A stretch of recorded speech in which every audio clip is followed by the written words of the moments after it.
बहुत पुरानी बात है जब बालाघाट लाजीगढ़ रियासत के राजा सिंहलसै ध्रुव थे। राजा की रानी गागिन अत्यंत सुंदर थी। लाजीगढ़ रियासत पहाड़ी और दुर्गम जंगलों से घिरा था।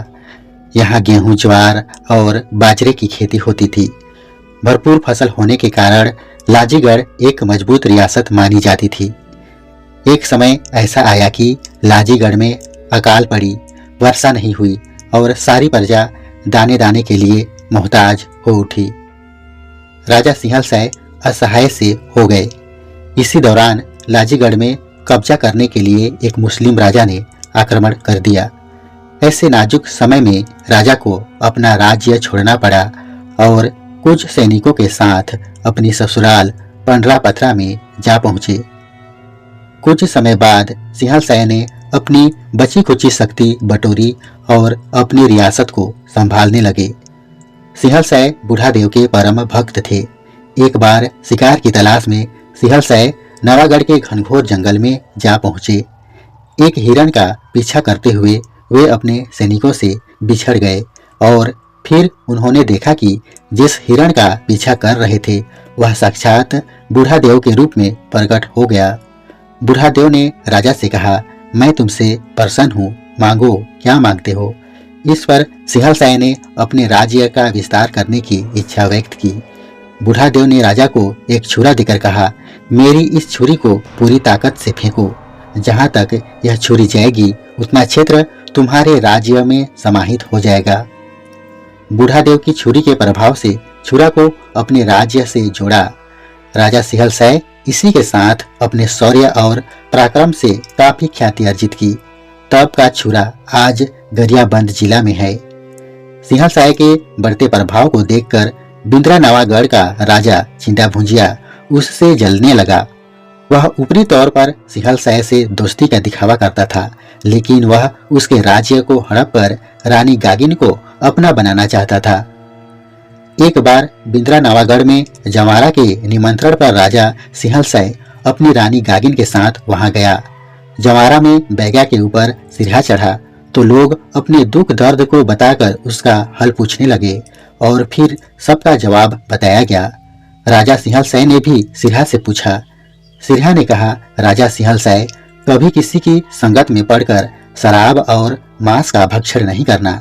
ऐसी संगति में तुम्हारे साथ धोखा हो सकता है।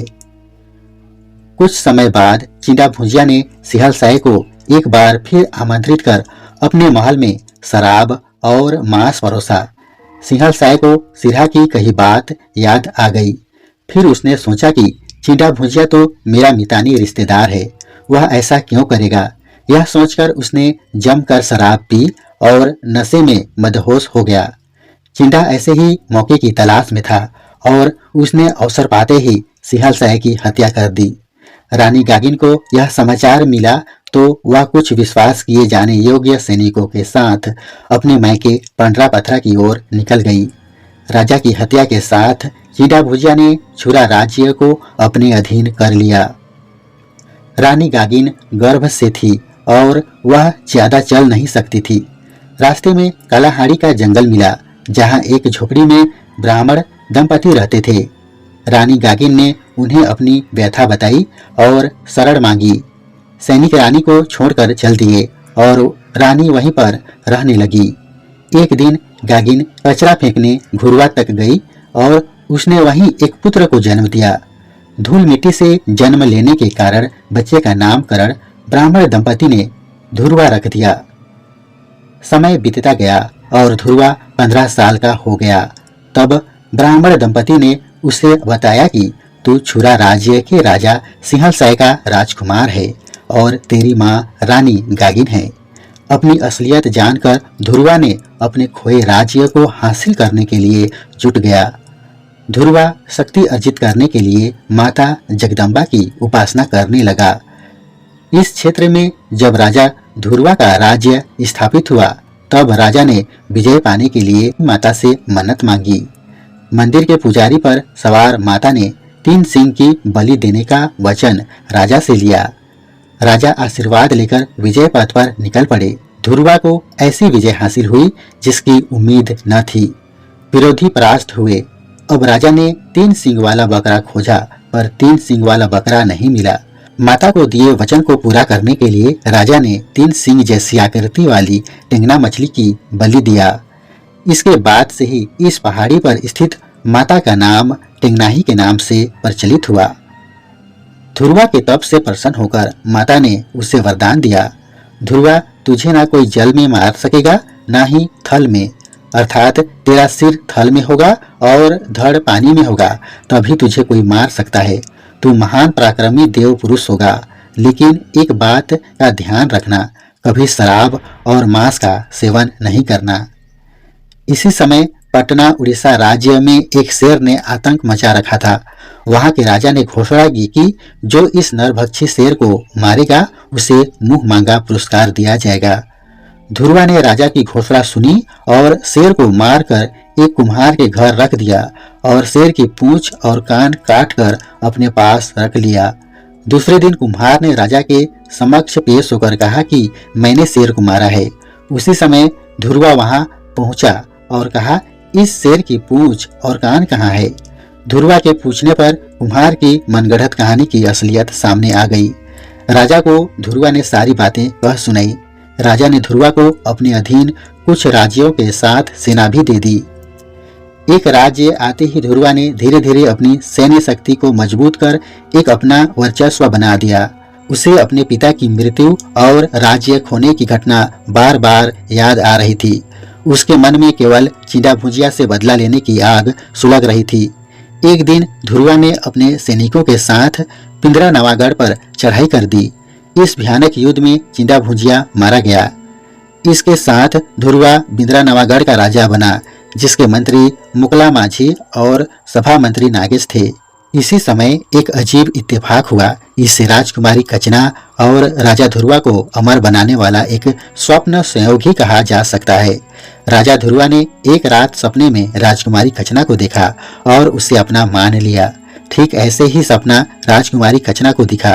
राजकुमारी कचना धर्मतराई के राजा धर्मपाल की पुत्री थी। सपने में कचना ने देखा और वह अपने सपने के राजकुमार से प्रेम करने लगी। वह राजकुमार और कोई नहीं, ध्रुवा ही था। दोनों ने एक दूसरे को कभी देखा नहीं था, लेकिन दोनों के प्रेम की परवान को चढ़ना था।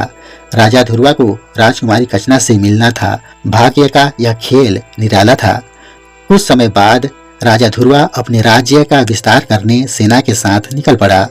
अनेक क्षेत्रों में विजय का डंका बजाते हुए राजा ध्रुवा संयोगवश धर्मतराई की ओर बढ़ा। धर्मतराई के पास राजा ध्रुवा को अपने सपनों की राजकुमारी कचना दिखी, जो उसके सामने खड़ी थी। राजकुमारी कचना भी हतप्रभ होकर देख रही थी कि सपने में वह जिस राजकुमार से प्रेम करने लगी थी, आज वह उसके सामने खड़ा था। आंखों ही आंखों में दोनों एक दूसरे के सामने मानो सब कुछ कह गए। दोनों का ऐसा आत्मिक मिलन हुआ कि उन्होंने जीवन साथी बनने की कसमें खाई। शायद ध्रुवा का यही विजय अभियान था जिसमें उसने राजकुमारी कचना को जीत लिया था। सच्चे प्रेमियों के बीच कई रोड़े आते हैं। धर्मतराई के समीप इन दो प्रेमियों के बीच मारादेव दीवार बनकर खड़ा हो गया। मारादेव राजकुमारी कचना को अपनाना चाहता था, लेकिन कचना के मन में ध्रुवा की छवि सपने में जो अंकित हुई वह अमिट बन गई थी। ध्रुवा को सामने पाकर तो कचना निहाल हो गई, जैसे उसने सब कुछ पा लिया हो।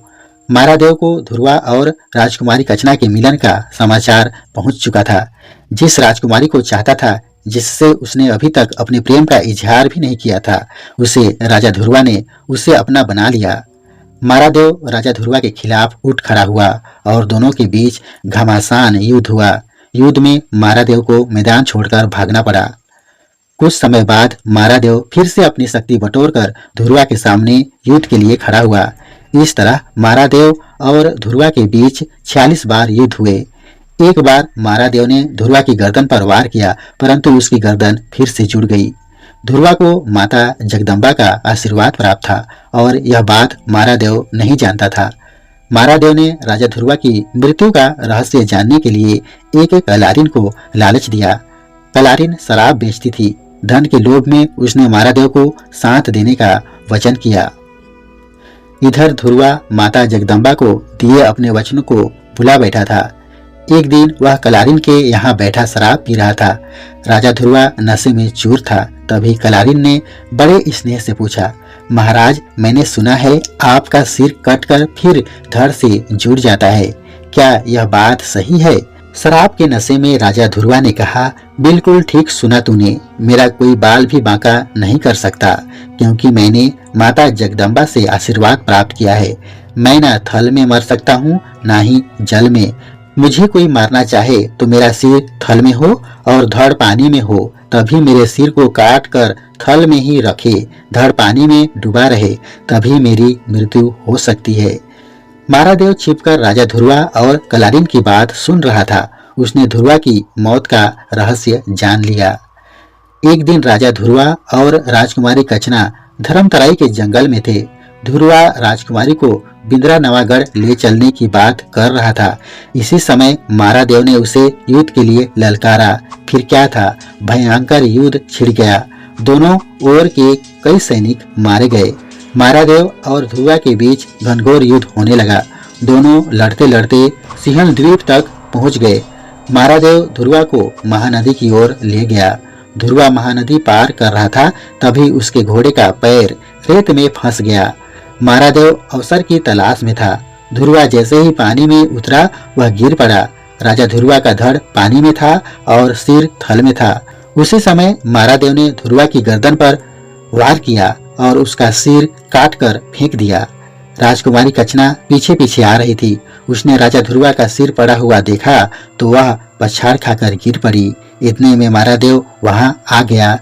उसने कचना को अपने साथ ले जाना चाहा, परंतु वह टस से मस नहीं हुई और अंत में हार कर मारादेव वहां से चल दिया। राजकुमारी कचना का रोते रोते बुरा हाल था। ध्रुवा के कटे सिर को उसने अपनी गोद में रख लिया। तभी ध्रुवा के कटे सिर ने राजकुमारी को घर वापस जाने के लिए कहा, लेकिन कचना नहीं मानी। रोते बिलखते हुए कचना ने वहीं अपने प्राण त्याग दिए। ध्रुवा बोला, कचना, आज हमारा प्रेम अमर हो गया।